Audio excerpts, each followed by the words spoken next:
You are watching Lekki Prime channel and I am Ahmed Kags. The headline: Labour rejects 100,000 minimum wage proposal. Federal government scraps 3 months terminal leave for civil servants. Court delays ruling on Syracuse 2.8 billion fraud trial.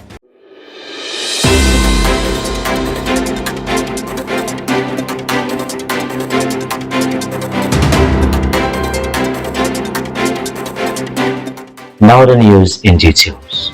The organized labor unions in Nigeria, comprising the Nigerian Labour Congress and the Trade Union Congress, have firmly rejected the federal government's recent proposal to set new national minimum wage at 100,000 naira only. This development comes amid intense ongoing negotiation and a backdrop of national strike actions aimed at addressing the severe economic hardship and high inflation rates plaguing Nigeria's workers. Labor leaders have described the 100,000 naira offer as fundamentally inadequate, arguing that it fails to reflect the true cost of living and the drastic reduction in purchasing power caused by recent economic reforms, including the removal of fuel subsidies and the floating of the Naira. The unions are pushing for a significantly higher living wage that can realistically sustain an average family. In response to the breakdown in talks, Labour has intensified its mobilization efforts, leading to the widespread disruptions across key sectors such as electricity, aviation, and public administration. While the federal government maintains that a higher wage could trigger an unsustainable wage price spiral and strain state budgets, organized labor insists that government spending must be prioritized to ensure workers' welfare.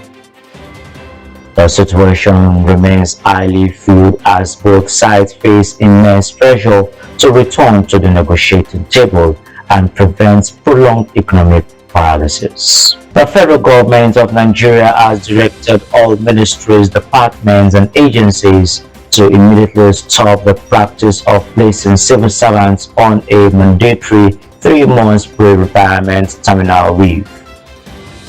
This directive was officially issued on the 2nd of June 2026 through a formal circular signed by the head of the Civil Service of the Federation, Jack.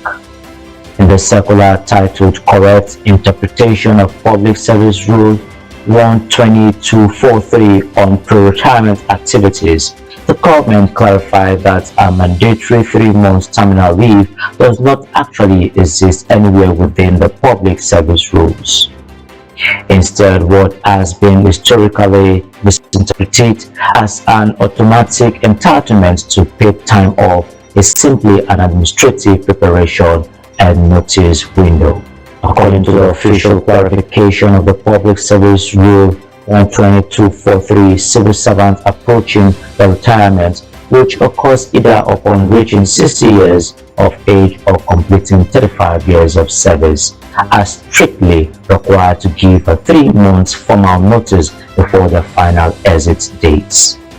During the first month of this period, the officers are expected to attend a mandatory 1 month retirement seminar or workshop designed to help them transition out of public service.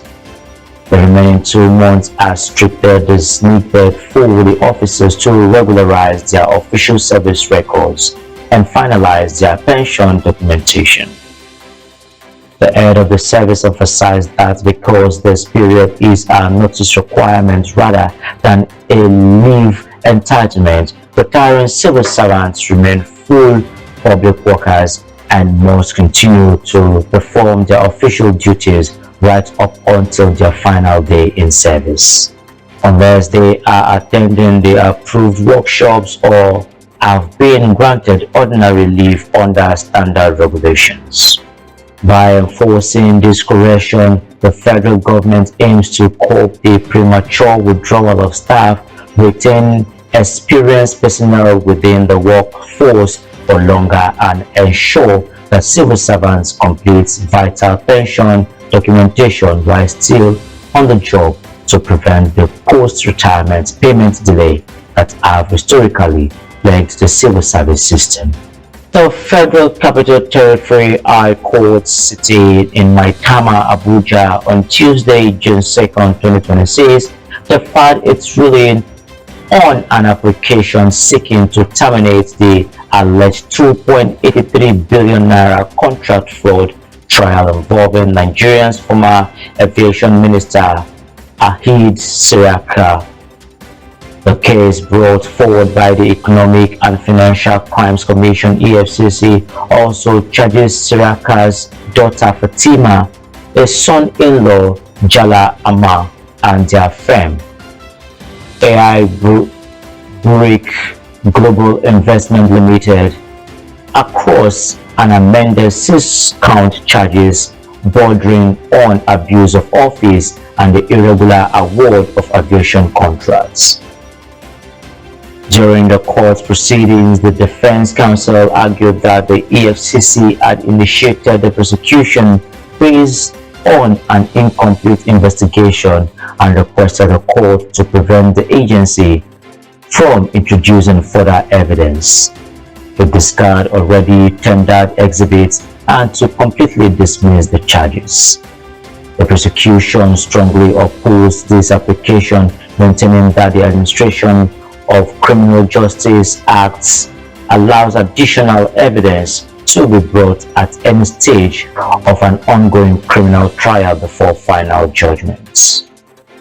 Preceding the judge, Justice S.C. Ajah ultimately decided to delay a definitive ruling on the defense motion, stating that because the request is heavily intertwined with the main trial allegations rather than the validity of the charge itself, judicial prudence dictates delivering the decision alongside the final judgment of the overall case.